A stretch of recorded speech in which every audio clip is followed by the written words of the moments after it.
കൂടുമാ മരുപ്പച്ച തേടി തേടി ഉരുകും വേനൽ തീരങ്ങളിൽ മരുപ്പച്ച തേടി തേടി ഉരുകും വേനൽ തീരങ്ങളിൽ തളരുന്ന നേരം കരുത്തേകുവാൻ പാതയമായി പൊഴിയും ദൈവസ്നേഹത്തിൻ ജീവാമൃതം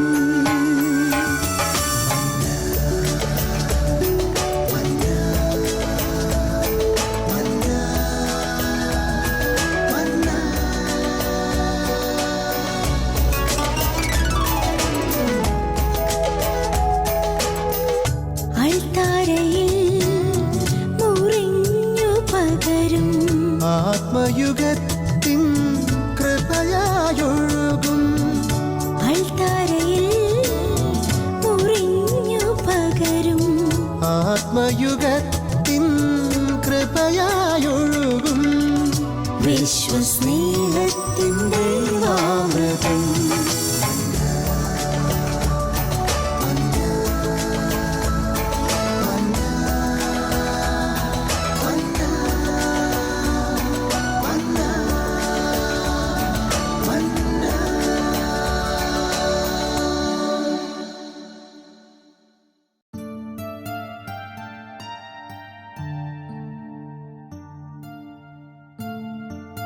പ്രിയപ്പെട്ടവരെ, വീണ്ടും ഒരു ക്രിസ്മസ് വന്നണഞ്ഞു.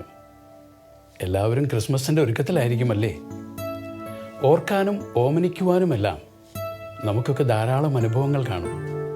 കുഞ്ഞുനാളിൽ അമ്മയുടെ കൈ പിടിച്ച് പാതിരാ കുർബാനയ്ക്ക് പോയതും പുൽക്കൂട്ടിൽ പുഞ്ചിരി തൂങ്ങിക്കിടക്കുന്ന ഉണ്ണീശോയെ ഉമ്മ വെച്ചതും ഉണ്ണീശോയ്ക്ക് തൊട്ടരികിൽ മാതാവിനെയും യൗസേപിതാവിനെയും അതിനു പുറകിൽ രാജാക്കന്മാരെയും ആട്ടിടയന്മാരെയും ചുറ്റും ആടുകളെയും പശുക്കളെയും ഒട്ടകങ്ങളെയും ഒക്കെ കണ്ട് കൗതുകത്തോടെ നോക്കി നിന്ന അവസരങ്ങൾ. അപ്പോഴാണ് പാട്ടും പാടിക്കൊണ്ട് പപ്പ നമ്മുടെ അടുത്ത് ഓടിയെത്തിയത്. പപ്പായെ കണ്ട് പേടിച്ച് അമ്മയെ കെട്ടിപ്പിടിച്ചതും പേടി മാറ്റാനായി പപ്പ പുഞ്ചിരി തൂങ്ങിക്കൊണ്ട് നമ്മുടെ കയ്യിൽ ഒരു മിഠായി വെച്ച് തന്നതും ഒക്കെ ഓർക്കുന്നില്ലേ? എത്ര മധുരകരമായ ഓർമ്മകളാണിതെല്ലാം. പ്രിയപ്പെട്ടവരെ, ബെത്ലഹേമിലെ ആ കാലിത്തൊഴുത്തിലേക്ക് നമുക്കൊന്ന് യാത്ര ചെയ്യാം. ദൈവത്തിൻ്റെ പുത്രന് ജന്മം കൊള്ളുവാൻ സമയമായപ്പോൾ പിതാവായ ദൈവം തൻ്റെ പുത്രന് യോജിച്ചൊരിടം തേടി അന്വേഷിച്ച് നടന്നു. രാജകൊട്ടാരങ്ങളോ മണിമാളികകളോ പരിശുദ്ധനിൽ പരിശുദ്ധനായ ദൈവത്തിന് ജന്മം കൊള്ളുവാനുള്ള പരിശുദ്ധമായൊരിടമായി ദൈവം കണ്ടെത്തിയില്ല. അവസാനം കാപഢ്യമില്ലാത്ത ലോകത്തിൻ്റെ ഉടമകളായ കന്നുകാലികൾ വസിക്കുന്ന കാലിത്തൊഴുത്തിൽ ദൈവം പരിപാവനമായൊരിടം കണ്ടെത്തി. അവിടെ ദൈവത്തിൻ്റെ പുത്രൻ ജന്മം കൊണ്ടു. പ്രിയപ്പെട്ടവരെ, ദൈവം ഇന്നും തനിക്ക് പിറക്കുവാനുള്ള ഒരിടം തേടി അന്വേഷിച്ച് നടക്കുകയാണ്. നമ്മുടെ ഹൃദയമാകുന്ന പുൽക്കൂടുകളിൽ നിത്യവും ജന്മമെടുക്കുവാൻ ഈശോ കടന്നു വരികയാണ്. ഈ ക്രിസ്മസിന് നാം നമ്മുടെ ഹൃദയമാകുന്ന പുൽക്കൂടുകളെ ഒരുക്കിയിട്ടുണ്ടോ? നിത്യവും വിശുദ്ധ കുർബാനയിൽ ജന്മമെടുക്കുന്ന ഈശോ നമ്മുടെ നാവുകളാകുന്ന പുൽക്കൂടുകളെ പരിശുദ്ധമായി കാത്തു സൂക്ഷിക്കുവാൻ നമ്മോട് ആവശ്യപ്പെടുന്നില്ലേ? ഈ ക്രിസ്മസിന് നമ്മുടെ നാവുകളെയും നമ്മുടെ വാക്കുകളെയും നമുക്ക് പരിശുദ്ധമാക്കാം. ഹൃദയമാകുന്ന പുൽക്കൂട് ഈശോയുടെ ജന്മത്തിനായി നമുക്ക് പരിശുദ്ധമായിട്ട് ഒരുക്കാം. പ്രിയപ്പെട്ടവരെ, ബെത്ലഹേമിലെ പുൽക്കൂട് അത് പരിമിതികളുടെ ഒരു ലോകമാണ്. പരിമിതികളിൽ, പാരതന്ത്ര്യങ്ങളിൽ ഇതാ നമുക്ക് ആശ്വാസമായി കടന്നു വരുന്ന ആ പരമ്പൊരുളിൻ്റെ പാദാന്തികത്തിലേക്ക് നമ്മുടെ സർവ്വ ദുഃഖങ്ങളും കഷ്ടപ്പാടുകളും വേദനകളും സന്തോഷങ്ങളും എല്ലാം സമർപ്പിച്ചുകൊണ്ട് നമ്മുടെ കുഞ്ഞുനാളിലെ ആ ക്രിസ്മസിൻ്റെ ഓർമ്മയിലേക്ക് നമുക്ക് കടന്നു വരാം.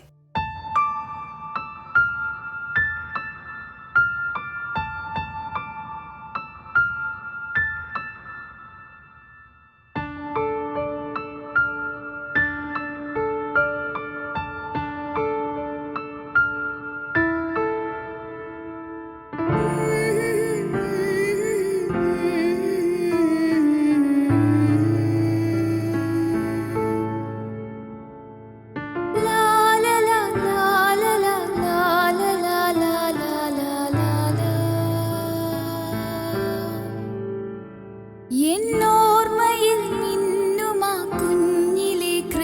ക്രിസ്മസിൻ മേളം അന്നാദ്യമായി പള്ളിയിൽ പോയി വരും നാളിൻ്റെ ഓളം വിശ്വാസനാളും എന്നിൽ തിളങ്ങാൻ പുൽക്കൂടു നോക്കി കൈകൂപ്പി നിന്നു പൊന്നുണ്ണി എന്നിലെന്നു ജാതനായി വാണു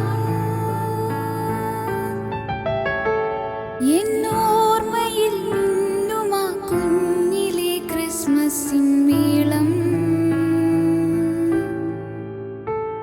അന്നാദ്യമായി പള്ളിയിൽ പോയി വരും നാളിൻ്റെ ഓളം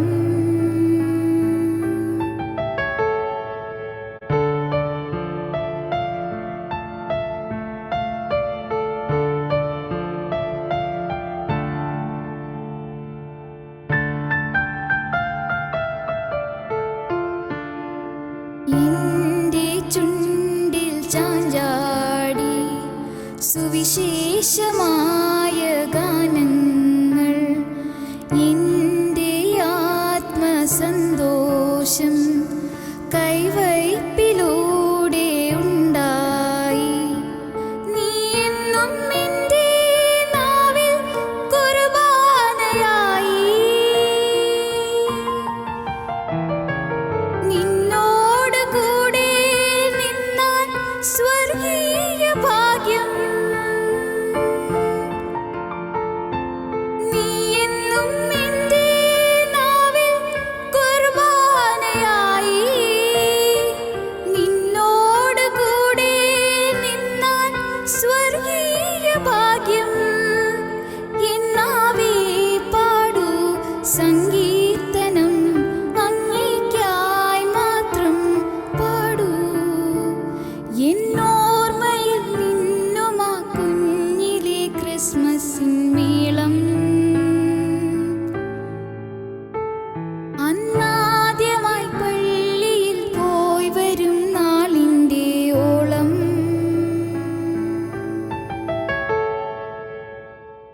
പൗരസ്ത്യ ദേശത്തു നിന്നും കടന്നു വരുന്ന 3 രാജാക്കന്മാർ ക്രിസ്മസ് ദിനത്തിലെ ഒഴിച്ചുകൂടാൻ സാധിക്കാത്ത കഥാപാത്രങ്ങളാണ്. ഈ 3 പേരെയും വിശുദ്ധ മത്തായി എഴുതിയ സുവിശേഷം 2-ാം അധ്യായത്തിൽ ജ്ഞാനികൾ എന്നാണ് വിളിക്കുന്നത്. പ്രിയപ്പെട്ടവരെ, ദൈവത്തെ കണ്ടെത്തുവാൻ ജ്ഞാനം ആവശ്യമാണ്. ഇന്നും ദൈവത്തെ കണ്ടെത്തുവാൻ നമുക്ക് ജ്ഞാനം കൂടിയേ തീരൂ. ജ്ഞാനം പരിശുദ്ധാത്മാവിൻ്റെ 7 ദാനങ്ങളിൽ ഒന്നാണെന്ന് ഏശയ്യാ പ്രവാചകൻ 11-ാം അധ്യായത്തിൽ വ്യക്തമാക്കുന്നുണ്ട്. അങ്ങനെയെങ്കിൽ ഈ ജ്ഞാനത്തിനു വേണ്ടി നാം നിരന്തരം പ്രാർത്ഥിക്കണം. കാരണം ജ്ഞാനം ദൈവത്തിൽ നിന്ന് കടന്നു വരുന്ന ദൈവത്തിൻ്റെ മഹാദാനമാണ്. പ്രാർത്ഥിച്ചാൽ മാത്രം പോരാ. സുഭാഷിതങ്ങൾ 2-ാം അധ്യായത്തിൽ ദൈവഭക്തിയാണ് ജ്ഞാനത്തിൻ്റെ ആരംഭമെന്ന് നമുക്ക് വെളിപ്പെടുത്തി തരുന്നുണ്ട്. അങ്ങനെയെങ്കിൽ ദൈവഭക്തിയും പ്രാർത്ഥനയും ഉണ്ടെങ്കിൽ ദൈവത്തെ കണ്ടെത്താനുള്ള ജ്ഞാനം നമുക്ക് ലഭിക്കും. പ്രിയപ്പെട്ടവരെ, ഈ 3 രാജാക്കന്മാരും ദൈവം തിരഞ്ഞെടുത്ത യഹൂദ വംശത്തിൽ നിന്നുള്ളവരായിരുന്നില്ല. 3 പേരും വിജാതീയരായിരുന്നു. ഇതിൽ നിന്ന് തന്നെ ഒരു കാര്യം വ്യക്തമല്ലേ? ഈശോ ക്രിസ്ത്യാനികളുടെ മാത്രം ദൈവമല്ല, ഈ ലോകത്തിലെ സകല മാനവരാശിയുടെയും ദൈവമാണ് ഈശോ. 3 ദേശത്തു നിന്നും കടന്നു വന്ന ഈ 3 രാജാക്കന്മാരെ മാനവരാശിയെ മുഴുവൻ പ്രതിനിധാനം ചെയ്യുകയാണ്. ഇവർ യാത്ര തുടങ്ങിയത് ഒരേ സ്ഥലത്തു നിന്നോ ഒരേ സമയത്തോ ആയിരുന്നില്ല. പല സ്ഥലങ്ങളിൽ നിന്ന് പല സമയങ്ങളിൽ ഇവർ യാത്ര ആരംഭിച്ചു. പക്ഷേ അത്ഭുതകരമായി ഇവരെല്ലാവരും അവസാനം ഒരുമിച്ച് കണ്ടെത്തുകയാണ്. പിന്നീട് അവരുടെ യാത്ര ഒരുമിച്ചാണ്. പ്രിയപ്പെട്ടവരെ, ദൈവത്തെ അന്വേഷിക്കുന്നവർ ഒന്നായിത്തീരുന്നു. ദൈവം അവർക്കൊരു പ്രത്യേക ഐക്യം സമ്മാനിക്കുന്നുണ്ട്. അവർ ഏക മനസ്സോടെയാണ് പിന്നീട് മുന്നോട്ട് നീങ്ങുന്നത്. ദൈവത്തെ അന്വേഷിക്കുന്നവരുടെ ഇടയിലെല്ലാം ഈ ഐക്യമുണ്ടായിരിക്കും. ഇന്ന് ലോകത്തിൽ ഭിന്നതകളും മാത്സര്യങ്ങളും പരസ്പര വിരുദ്ധമായ ആശയങ്ങളും നിലനിൽക്കുമ്പോൾ നാം ഒരു കാര്യം മനസ്സിലാക്കണം. ദൈവത്തെയാണോ നാം അന്വേഷിക്കുന്നത്? ദൈവത്തെയാണ് അന്വേഷിക്കുന്നതെങ്കിൽ നമ്മുടെ ഇടയിൽ ഐക്യമുണ്ടാകും, സ്നേഹമുണ്ടാകും, ഏക മനസ്സോടെ പ്രാർത്ഥിക്കുന്ന അനുഭവമുണ്ടാകും. ഈ രാജാക്കന്മാര് അവർ ദൈവത്തെ തേടി നടന്നപ്പോൾ ദൈവം അവർക്ക് വഴികാട്ടിയായി ഒരു നക്ഷത്രത്തെ തന്നെ അയച്ചു കൊടുക്കുന്നതായി നമുക്ക് ബൈബിളിൽ കാണാൻ സാധിക്കുന്നുണ്ട്. ദൈവത്തെ തേടുന്നവർക്ക് ദൈവം തന്നെ വഴികാട്ടിയായി കടന്നു വരും. ഇന്ന് എത്രയോ പേരാ ജീവിതത്തിൽ വഴിമുട്ടി നിൽക്കുന്നത്, മുന്നോട്ടു പോകാൻ അറിയാതെ അന്ധകാരത്തിൽ ഉഴലുന്ന അവസ്ഥയിൽ കഴിയുന്നവര്. ഒരു കാര്യം നാം പരിശോധിക്കണം. നാം തേടുന്നത് ഈ ലോകത്തിൻ്റെ സുഖഭോഗങ്ങളെയോ അതോ ദൈവത്തെയോ? ദൈവത്തെ തേടുന്നവരാണെങ്കിൽ ദൈവം തന്നെ നമ്മെ വഴി നടത്തും. രാജാവിൻ്റെ സങ്കേതം തേടി രാജാക്കന്മാർ കടന്നു വരുന്നു. അതേ പ്രിയപ്പെട്ടവരെ, യേശു രാജാക്കന്മാരുടെയും രാജാവാണ്. ജീവിതമാകുന്ന ഈ യാത്രയിൽ ഈ രാജാവിൻ്റെ സങ്കേതം തേടി നമുക്കും യാത്ര തുടരാം.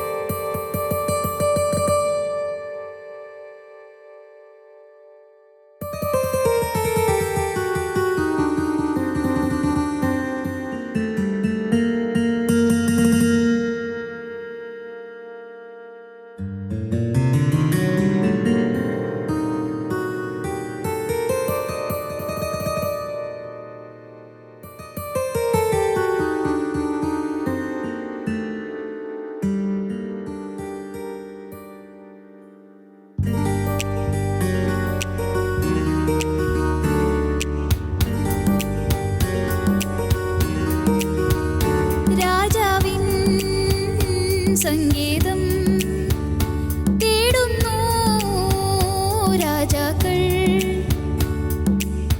മരുഭൂവിൽ ഇരുളിൻ മറവിൽ അലയും നേരം ആകാശക്കോണിൽ ദൂരെ നക്ഷത്രം കണ്ടു. ഓ ദൂരെ നക്ഷത്രം കണ്ടു. രാജാവിൻ സംഗീതം തേടുന്നു രാജാക്കൾ.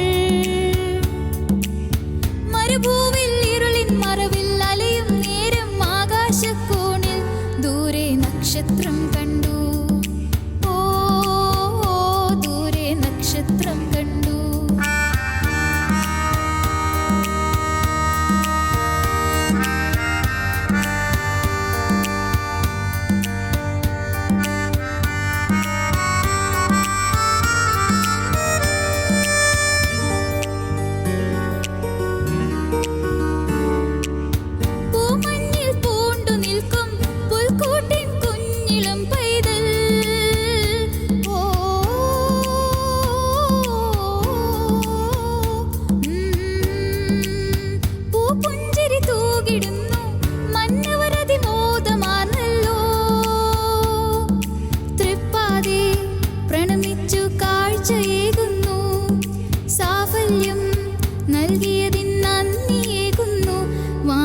നക്ഷത്രം മിന്നി. ഓ വാനിൽ നക്ഷത്രം മിന്നി. രാജാവിൻ സംഗീതം തേടുന്നു രാജാക്കൾ. മരുഭൂവിൽ ഇരുളിൻ മറവിൽ അലയും നേരം ആകാശക്കോണിൽ ദൂരെ നക്ഷത്രം കണ്ടു. ഓ ദൂരെ നക്ഷത്രം കണ്ടു. നക്ഷത്രം കണ്ടു. ഓ ദൂരെ നക്ഷത്രം കണ്ടു. ഉണ്ണിയേശു പിറന്ന രാത്രി കവികൾ വാനോളം പാടിപ്പുകഴ്ത്തിയത് ഈ രാത്രിയെക്കുറിച്ചാണ്. ഈ രാത്രി രാത്രികൾക്ക് അവസാനം കുറിച്ച രാത്രിയാണ്. രാത്രി പകലിന് വഴിമാറിയ രാത്രി. ഈ രാത്രിയിലാണ് സൂര്യൻ ഉദിച്ചത്. മാലാക്കി പ്രവാചകന്റെ പുസ്തകം 4-ാം അധ്യായത്തിൽ ഇങ്ങനെ പറയുന്നുണ്ട്: എൻ്റെ നാമത്തെ ഭയപ്പെടുന്ന നിങ്ങൾക്ക് വേണ്ടി നീതി സൂര്യൻ ഉദിക്കും. അതേ പ്രിയപ്പെട്ടവരെ, രാത്രി അന്ധകാരത്തിൻ്റെ പ്രതിഫലനമാണ്. അന്ധകാരം പാപത്തിൻ്റെ പ്രതീകമാണ്. കൂരിരുട്ടിൻ്റെ ദേശത്ത് കഴിഞ്ഞവർക്ക് ഒരു മഹത്തായ പ്രകാശം ഉദിച്ചു എന്നാണ് പ്രവാചകൻ പറയുന്നത്. പാപത്തിൻ്റെ അന്ധകാരത്തെ അവസാനിപ്പിക്കുവാനായി ദൈവപുത്രൻ ഈ ഭൂമിയിൽ അവതരിച്ചു. പാപത്തിൻ്റെ അടിമത്തം മനുഷ്യവർഗത്തിൽ നിന്നും തുടച്ചു മാറ്റുന്നതിന് വേണ്ടിയാണ് യേശു ഒരു മനുഷ്യനായി ഈ ഭൂമിയിൽ ഭൂജാതനായത്. അതേ പ്രിയപ്പെട്ടവരെ, ഈ രാത്രി മഹത്തായൊരു രാത്രിയാണ്. യേശുവിൻ്റെ ആധിപത്യം ഈ ലോകത്തിലേക്ക്, പാപത്തിൻ്റെ ആധിപത്യത്തിൽ നിന്ന് മനുഷ്യന് വിടുതൽ നൽകുവാൻ വേണ്ടി കടന്നു വരുന്ന രാത്രി. അന്ധകാരത്തിൽ കഴിഞ്ഞ ജനം മഹത്തായൊരു പ്രകാശം കണ്ടുവെന്ന് യേശയ്യാ പ്രവാചകൻ പ്രവചിക്കുന്നുണ്ട്. അതേ പ്രിയപ്പെട്ടവരെ, അന്ധകാരം, നീ ഇന്ന് അന്ധകാരത്തിലാണോ, പാപത്തിൻ്റെ അടിമത്തത്തിലാണോ? നിരാശപ്പെടേണ്ട. യേശു നിന്റെ തൊട്ടടുത്തുണ്ട്. യേശു ഇന്ന് നിന്റെ ഹൃദയത്തിൽ ജന്മം കൊള്ളുവാൻ ആഗ്രഹിക്കുന്നു. യേശുവിനായി നിന്റെ ഹൃദയവാതിലുകൾ തുറക്കുകയാണെങ്കിൽ ഇന്ന് നിന്റെ ജീവിതത്തിലും പ്രകാശം ഉദിക്കും. അതിനായി നമുക്ക് നമ്മുടെ ഹൃദയവാതിലുകൾ തുറക്കാം. 1 യോഹന്നാൻ 2:11 സഹോദരനെ വെറുക്കുന്നവൻ ഇരുട്ടിലാണെന്ന് ദൈവവചനം നമ്മളെ ഓർമ്മിപ്പിക്കുന്നുണ്ട്. അതേ പ്രിയപ്പെട്ടവരെ, ഇരുട്ട്, അന്ധകാരം വെറുപ്പിൻ്റെയും വിദ്വേഷത്തിൻ്റെയും പ്രതീകമാണെങ്കിൽ പ്രകാശം സ്നേഹത്തിൻ്റെ പ്രതീകമാണ്. ഇന്ന് ഇരുട്ടിൽ കഴിയുന്നവർക്ക്, ഇരുട്ടിൽ കഴിയുന്ന ഈ ലോകത്തിൻ്റെ മുൻപിൽ വെറുപ്പിൻ്റെയും വിദ്വേഷത്തിൻ്റെയും മത്സരത്തിൻ്റെയും മുൻപിൽ സ്നേഹമായി, ഐക്യമായി യേശു ഈ ക്രിസ്മസിൽ നമ്മുടെ ഹൃദയത്തിൽ ജനിക്കട്ടെ. പ്രിയപ്പെട്ടവരെ, ഈ രാത്രി നമുക്ക് ഉണ്ണീശോയോടൊപ്പമായിരിക്കാം. നമ്മുടെ ഹൃദയവാതിലുകൾ ഉണ്ണീശോയ്ക്കായി നമുക്ക് തുറന്നു കൊടുക്കാം.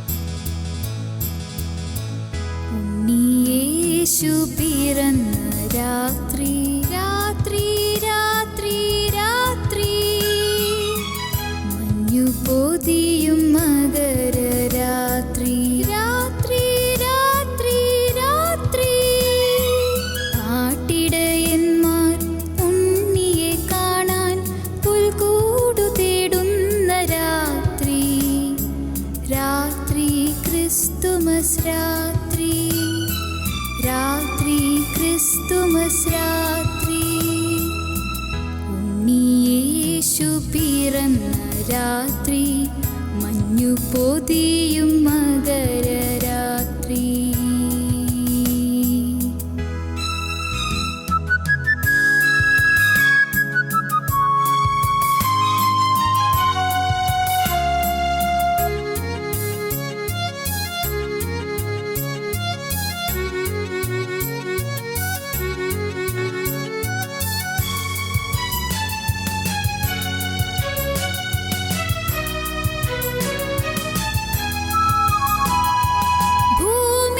പുഷ്പങ്ങൾ വിടരുന്ന രാത്രി, ഭൂമി പൊന്നാട നെയ്യുന്ന രാത്രി,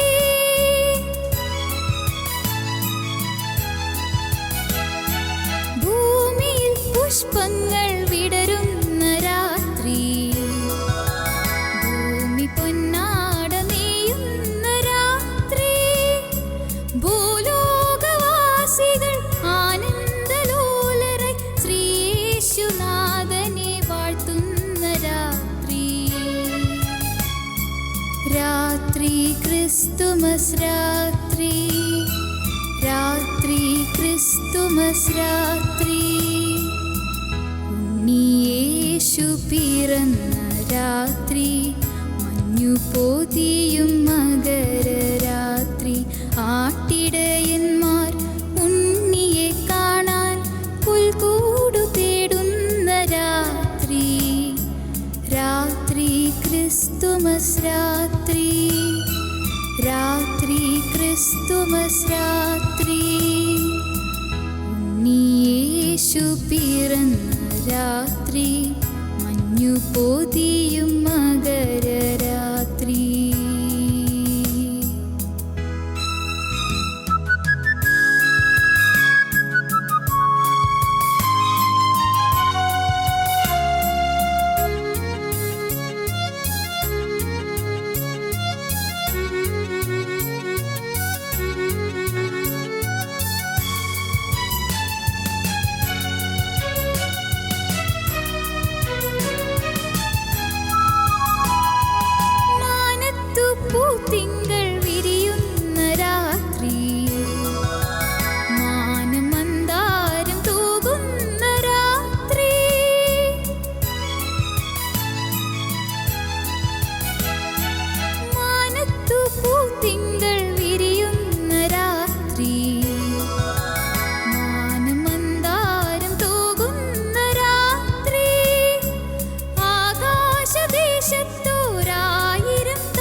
ക്രിസ്തുമസ് രാത്രി, രാത്രി ക്രിസ്തുമസ് രാത്രി, ഉണ്ണിയേശു പിറന്ന രാത്രി, രാത്രി രാത്രി രാത്രി, മഞ്ഞു പൊതിയും മകരരാത്രി, രാത്രി രാത്രി രാത്രി, കാട്ടിടയന്മാർ ഉണ്ണിയെ കാണാൻ പുൽക്കൂടു തേടുന്ന രാത്രി, രാത്രി ക്രിസ്തുമസ് രാത്രി, രാത്രി ക്രിസ്തുമസ് രാത്രി, രാത്രി ക്രിസ്തുമസ് രാത്രി, രാത്രി ക്രിസ്തുമസ് രാത്രി. മാലാഖമാരില്ലാത്തൊരു ക്രിസ്മസിനെ കുറിച്ച് നമുക്ക് ചിന്തിക്കാൻ പോലും സാധിക്കുകയില്ല. മാലാഖമാർ ക്രിസ്മസിലെ പ്രധാന കഥാപാത്രങ്ങളാണല്ലോ. ഒരുപക്ഷെ മാലാഖമാരെ നാം ഓർക്കുന്നത് തന്നെ ക്രിസ്മസ് ദിനത്തിലായിരിക്കാം. ആ പ്രദേശത്ത് ആടുകളെ മേച്ചിരുന്ന ഇടയന്മാർക്ക് മാലാഖമാർ പ്രത്യക്ഷപ്പെട്ടുകൊണ്ട് പറഞ്ഞു, ഇതാ സകല ജനത്തിനും വേണ്ടിയുള്ള സന്തോഷത്തിൻ്റെ സദ്വാർത്ത ഞങ്ങൾ നിങ്ങളെ അറിയിക്കുന്നു. പ്രിയപ്പെട്ടവരെ, എന്താണ് ഇത്രമാത്രം സന്തോഷിക്കുവാനുള്ള ഈ സദ്വാർത്ത? സ്വർഗം തന്നെ ഭൂമിയിലേക്ക് ഇറങ്ങി വന്നിരിക്കുന്ന നിമിഷമാണ് ക്രിസ്മസ്. മനുഷ്യന് ഇതിൽ പരം സന്തോഷിക്കുവാൻ മറ്റെന്ത് വിഷയമാണുള്ളത്? അതെ പ്രിയപ്പെട്ടവരെ, മാലാഖമാരുടെ ആ ആനന്ദഗീതം ഇന്നും നമുക്ക് ചുറ്റും അലയടിക്കുന്നുണ്ട്.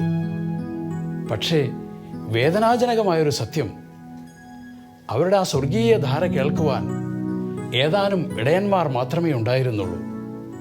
ഇന്നും ദൈവത്തിൻ്റെ മാലാഖമാരുടെ ആ സ്വരം ശ്രവിക്കാൻ നമുക്ക് സാധിക്കുന്നുണ്ടോ? എന്തുകൊണ്ട് ഈ ലോകത്തിന് ദൈവസ്വരം ശ്രവിക്കുവാൻ, മാലാഖമാരുടെ സ്വർഗീയ ധാര ശ്രവിക്കുവാൻ സാധിക്കാതെ പോയി? വിശുദ്ധ മത്തായി എഴുതിയ സുവിശേഷം 13:13 പറയുകയാണ്, അവർക്ക് കാതുണ്ടായിട്ടും അവർ കേൾക്കുന്നില്ല, അവർക്ക് കണ്ണുണ്ടായിട്ടും അവർ കാണുന്നില്ല, അവരുടെ കാതുകൾ മന്ദീഭവിച്ചിരിക്കുന്നു. പ്രിയപ്പെട്ടവരെ, നമ്മുടെ കാതുകൾ മാലാഖമാരുടെ ആ സ്വർഗീയ സംഗീതം ശ്രവിക്കുവാനായി നമുക്ക് തുറക്കാം. പ്രിയപ്പെട്ടവരെ, എന്തുകൊണ്ടാണ് മാലാഖമാരുടെ സ്വരം നമുക്ക് ശ്രവിക്കാൻ സാധിക്കാതെ പോയത്? വിശുദ്ധ യോഹന്നാൻ എഴുതിയ സുവിശേഷം 3-ാം അധ്യായം 19-ാം വാക്യത്തിൽ ഇങ്ങനെ പറയുന്നുണ്ട്, പ്രകാശം ഈ ലോകത്തിലേക്ക് കടന്നു വന്നിട്ടും മനുഷ്യൻ പ്രകാശത്തേക്കാൾ അധികമായി അന്ധകാരത്തെ സ്നേഹിച്ചു. ഇതുകൊണ്ടാണ് ഇന്നും നമുക്ക് ദൈവത്തിൻ്റെ സ്വരം ശ്രവിക്കാൻ സാധിക്കാതെ പോകുന്നത്. അതുകൊണ്ട് നമുക്ക് പ്രകാശത്തെ സ്നേഹിക്കാം, അന്ധകാരത്തെ നമുക്ക് ഉപേക്ഷിക്കാം. യേശു ഈ ഭൂമിയിലേക്ക് കടന്നു വന്നിരിക്കുന്നു. മാലാഖമാരുടെ സന്ദേശം കേട്ട ഉടനെ തന്നെ ഇടയന്മാർ ആ രക്ഷകനെ അന്വേഷിച്ചിറങ്ങിത്തിരിച്ചു. രക്ഷകനെ തേടി അവർ ഉണർന്നു. ഉറക്കമുണർന്ന് അവർ രക്ഷകനെ തേടിയുള്ള യാത്ര ആരംഭിച്ചു. പ്രിയപ്പെട്ടവരെ, നമുക്കും ഉണരാം, നമ്മുടെ കാതുകളെ നമുക്ക് തുറക്കാം. രക്ഷകനായ യേശുവിനു വേണ്ടി നമ്മുടെ ഹൃദയത്തിൻ്റെ കവാടങ്ങൾ നമുക്ക് തുറന്നു കൊടുക്കാം.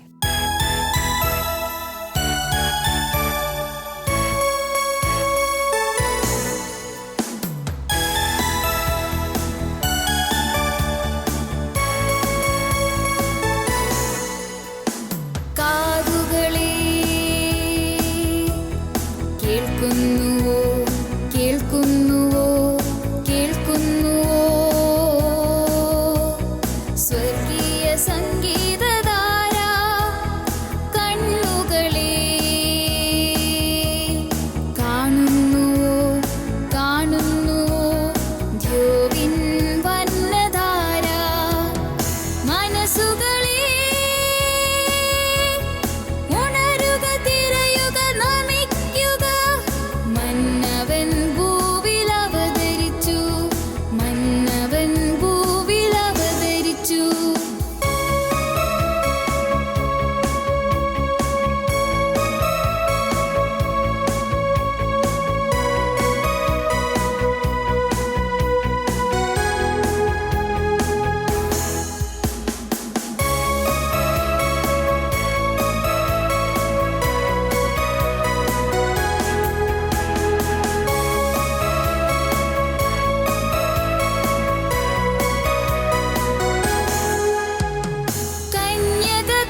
സംഗീതധാര കണ്ണുകളെ